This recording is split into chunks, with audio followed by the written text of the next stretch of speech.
Jangan tengok harga murah semata-mata. Kalau tuan-puan silap pilih syarikat, simpanan emas tuan-puan boleh bertukar jadi beban. Masalahnya sekarang, ramai orang beli emas cuma tengok pada harga murah. Harga murah tak pernah menjamin kita untuk dapat keuntungan melalui emas. Dalam simpanan emas, bukan emas yang selalu bermasalah. Selalunya yang jadi masalah ialah sistem syarikat di belakangnya. Kalau sistem tak telus, nak jual balik pun boleh jadi sangat rumit dan susah. Tak bayangkan, kalau tuan-puan perlukan duit dengan segera, tapi bila nak jual emas, cawangan terlalu jauh, spread pula tinggi ataupun syarat jual balik yang terlalu cerewet. Akhirnya, emas yang sepatutnya jadi aset bertukar menjadi beban. Ada 5 perkara penting yang tuan-puan kena semak sebelum mulakan simpanan emas. Pertama, harga rendah.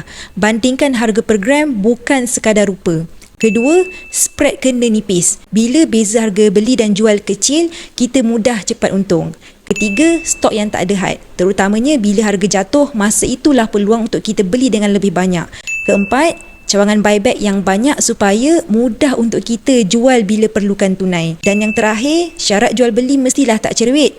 Tak perlu risik asal, tak kisah sil terbuka ke, cala ke, kemek. Itu pun penting. Ramai juga tanya perlu tak brand emas.